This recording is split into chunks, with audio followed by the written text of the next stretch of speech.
सो ये गाइस, आप सभी का स्वागत है आपके अपने इस चैनल में। और इसके पहले की जो वीडियो थी उस पर हमने डिस्कशन किया था संविधान के बारे में। और आज हम डिस्कस करने वाले हैं एंशियन हिस्ट्री में। और एंशियन हिस्ट्री में जो टॉपिक रहेगा वो रहेगा गुप्त साम्राज्य कि गुप्त साम्राज्य की शुरुआत कैसे हुई, जानने के स्रोत क्या क्या थे और इसके महान शासक कौन कौन से हुए, जैसे कि चंद्रगुप्त, समुद्रगुप्त, स्कंदगुप्त। यहाँ से क्वेश्चन हमेशा एग्जाम में पूछे जाते हैं, तो हम इसी टॉपिक पे आज डिस्कस करेंगे। और हो सकता है क्योंकि ये टॉपिक बहुत बड़ा है तो इस पे वीडियो में 2 पार्ट पे बना दूँगी। फर्स्ट वीडियो पार्ट पे जो शुरुआती रहेगा, गुप्त समाज कैसे शुरुआत हुई थी उसकी डिस्कशन करेंगे, और सेकेंड पार्ट पे और जो इसके शासक थे क्रम वाइज हम उसका डिस्कशन करेंगे। तो चलिए वीडियो को स्टार्ट करते हैं।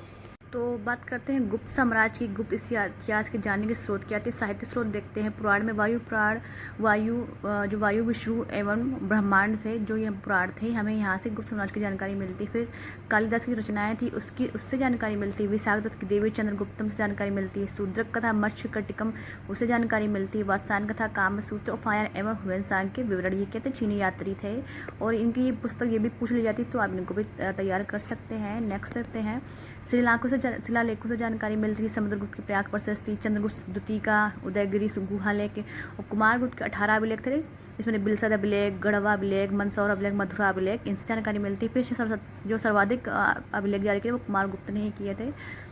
सर्वाधिक अभिलेख जारी करने वाला शासक था कुमारगुप्त। स्कंदगुप्त का जुड़ांगड़ा अभिलेख। तो ये शिलालेखों से सामाजिक जानकारी मिलती है किसकी, गुप्त साम्राज्य की। चलिए फिर आगे देखते हैं। सिक्कों से मिलने वाली जानकारी क्या है। गुप्त काल के जो स्वर्ण सिक्कों को दिनार बोला जाता था, जो सिक्के थे उससे भी जानकारी मिलती है। चांदी सिक्के थे रूपक और रुपयक बोलते थे, और तांबे के माशक बोलते थे। और गुप्त काल के सिक्कों का सबसे बड़ा जो ढेर है वो बयाना भरतपुर यानी कि राजस्थान से मिलता है। फिर इतिहास के स्रोत देखते हैं। इस पर स्मारक में आ जाएंगे। स्मारक में क्या, गुप्त काल में मंदिर निर्माण की नागर शैली का विकास हुआ, जिसमें प्रसिद्ध मंदिर था भूमरा का शिव मंदिर, कुठार का पर्वतीय मंदिर, देवगढ़ का दशावतार मंदिर। मूर्तिकला में मथुरा शैली का विकास हुआ। अजंता एवं बाघ की गुफाओं से चित्र प्राप्त हुए।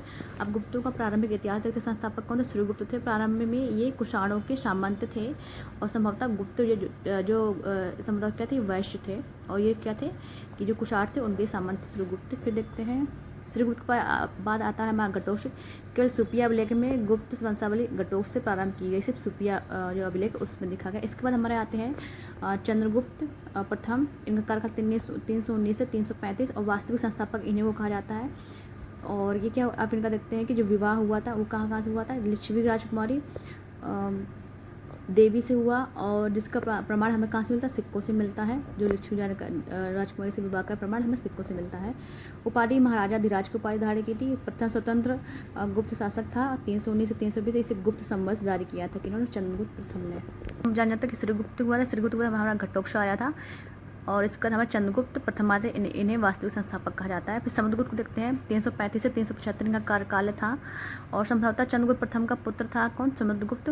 काच नामक व्यक्ति ने समुद्रगुप्त के पूर्व शासन किया था। जो काच नामक व्यक्ति इनके पूर्व इन्होंने कुछ टाइम तक शासन किया था, काच नामक व्यक्ति ने। समुद्रगुप्त की जानकारी प्रयाग प्रशस्ति मिलती है और प्रयाग प्रशस्ति हरिशरण ने लिखा था। और चंपू शैली, चंपू यानी गद्य और पद दोनों में होती है ये शैली, भाषा इसकी संस्कृत थी। फिर प्रयाग प्रशस्ति के अनुसार समुद्रगुप्त की विजय, आर्यभट्ट का प्रथम युद्ध था, 3 राजाओं को हराया, साम्राज्य में मिला लिया था कितने, समुद्रगुप्त ने। फिर दक्षिणापथ का युद्ध, 12 राजाओं को हराया था। ग्रहण मोक्ष अनुग्रह नीति, जो नीतियाँ अपनाई थी वो थी ग्रहण मोक्ष अनुग्रह। फिर आर्यभट्ट का द्वितीय युद्ध हुआ था, एक साथ 9 राजाओं को हराया था, साम्राज्य में मिलाया। फिर 8 राज्यों को जीता, जैसे 5 राज्य थे, सर्वकट, आज्ञाकरण और परागमम। गणतंत्र को हराया, 9 राज्य। इसलिए इसे क्या कहा जाता है, भारत का नेपोलियन का। जितने भी युद्ध लड़े थे सारों पे इन्होंने विजय प्राप्त की थी, कितने, समुद्रगुप्त ने। विदेशी राज्यों को हराया, जैसे उसमें आत्मनिवेदन और कन्या पयन। भारत का नेपोलियन बोलते हैं इसलिए इनको, क्योंकि इन्होंने बहुत सारे जितने भी युद्ध लड़े थे सारी राजाओं को पराजित किया था, जैसे कि अभी आपने देखा है जो मैंने डिस्कशन किया था। 100 युद्धों का विजेता कहा जाता है इनको और कविराज भी कहा जाता है। विजय का उद्देश्य क्या था, धरड़ बिंदी यानी कि धरती को बांधना। विंस्टन स्मिथ भारत का नेपोलियन कहा, किसने कहा, विंस्टन स्मिथ ने कहा है समुद्रगुप्त। समुद्रगुप्त देखते हैं सैन्य अभियान। इसको देखते हैं आर्यभट्ट का प्रथम युद्ध, 3 राजा थे, अच्युत, नागसेन, कोटकुलाज को हराया। दक्षिणापथ का युद्ध देखते हैं, विंध्य पर्वत से लेकर कृष्णा तुंगभद्रा क्षेत्र के 12 राजाओं को हराया, जिनमें कौशल का महेंद्र, काशी का विष्णुगुप्त, वेंगी का हस्तिवर्मा आदि प्रमुख थे, जिन इनके प्रति ग्रहण मोक्ष अनुग्रह की नीति अपनाई थी।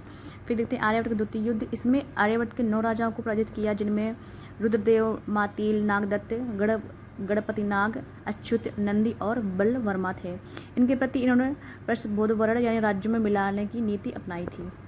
नेक्स्ट होते हैं 8वें राज्यों को विजय। उत्तर प्रदेश के गाजीपुर से लेकर मध्य प्रदेश के जबलपुर तक फैले हुए वन प्रदेशों को जीता। इनके प्रति परिचाकृत यानी सेवक की जो नीति थी वो अपनाई थी। फिर देखते हैं सीमावर्ती राज्यों की विजय। 5 राज्यों को पराजित किया था, जिसमें समतट, डवाक, कामरूप, कर्तपुर नेपाल और उड़ीसा, असम और जालंधर इनको वर्तमान में बोलते हैं। 9 राज्यों को पराजित किया था, जिसमें मालवा, अर्जुनायन, योधे, मद्रक, आभीर, पारजून, सनकानिक, काक, खरपरिक। ये जो है ये प्री में तो पूछे जा सकते हैं, लेकिन ये मेंस के लिए जो डिटेल जो है ये मेंस के लिए ज़्यादा महत्वपूर्ण डिटेल है। प्री में इतना डीप क्वेश्चन नहीं आएगा, फिर भी हम पढ़ लेते हैं क्योंकि क्वेश्चन का जो लेवल होता है वो हर साल बढ़ता जाता है, तो इसलिए हमको पढ़ाई करनी पड़ती है। जीएस में कोई भी पॉइंट होता है वो सारे पॉइंट ही इंपॉर्टेंट है, इसलिए हमको सब ही पढ़ना पड़ता है। फिर देते हैं विदेशी शक्तियों से संबंध थे। ये प्रयाग प्रशस्ति में देवी पुत्र, शाइशा, हनुशाही यानी कि कुषाण, शक, मरुंड, सिंघल यानी श्रीलंका आदि नाम मिलते हैं। श्रीलंका के साथ जो मेघवर्मा से समुद्रगुप्त की इनकी क्या थी, मित्रता थी। फिर इनके प्रति आत्मनिवेदन यानी कन्योपायन ये आदि इन्होंने क्या नीतियाँ अपनाई थी। इन्हीं विजयों के कारण विंशर स्मिथ ने समुद्रगुप्त को भारत का नेपोलियन कहा था। आप समुद्रगुप्त के सिक्के देखते हैं। 6 प्रकार के स्वर्ण सिक्के मिले हैं, जैसे गरुड़, धनुर्धरी, परशु, अश्वमेध और व्याघ्र हनन और वीणावादन। वीणावादन वाला क्वेश्चन इंपॉर्टेंट, कई बार क्वेश्चन पूछा जाता है कि वीणा बजाते हुए सिक्के किसने जारी किए थे, तो वो हमारे समुद्रगुप्त ने किए। फिर समुद्रगुप्त ने अश्वमेध यज्ञ किया, जिसकी जानकारी हमें प्रयाग प्रशस्ति मिलती है। और इसके बाद हम डिस्कशन करेंगे रामगुप्त। ये वाला डिस्कशन हम नेक्स्ट वीडियो में करेंगे, क्योंकि हमारा गुप्त साम्राज्य काफ़ी बड़ा है। और इसके बाद रामगुप्त के बाद हमारे और भी आ जाएंगे, चंद्रगुप्त द्वितीय आ जाएंगे, जिनको विक्रमादित्य बोलते हैं। फिर इसके बाद हमारे फायान जो विदेशी यात्रियों का विवरण भी हम इसी में पढ़ लेंगे, फ्रान और वैनसंग के बारे में। और जितने भी ये मेरे नोट्स हैं, देखिए मैंने सारे बनाए हुए, कहीं ना कहीं ऐसे क्वेश्चन हमें सब पूछे जाते हैं। अगर आप इतना ही तैयार कर लेंगे तो आई मेक श्योर आप पीसेस फ्री निकाल लेंगे। और इसमें कोई भी पैसा नहीं लगता, सिर्फ आपको, जैसे कि आप बाकी वीडियो स्क्रॉल करते हैं यूट्यूब पे, तो वैसे आप मेरी वीडियो देख सकते हैं। और आप जो मेरे नोट्स बनाए इन्हें आप नोट डाउन कर सकते हैं। इसमें आपका बिल्कुल भी आपको ना कोर्स परचेज करने की ज़रूरत है और ना ही आपको एक पैसा खर्चा करने की ज़रूरत है। आपका फ्री में आपके नोट्स बन जाएंगे और आप प्रिपरेशन कर सकते हैं। बाकी का डिस्कशन हम नेक्स्ट वीडियो में करेंगे। आई होप ये वीडियो ज़्यादा लंबी ना हो जाए, इसलिए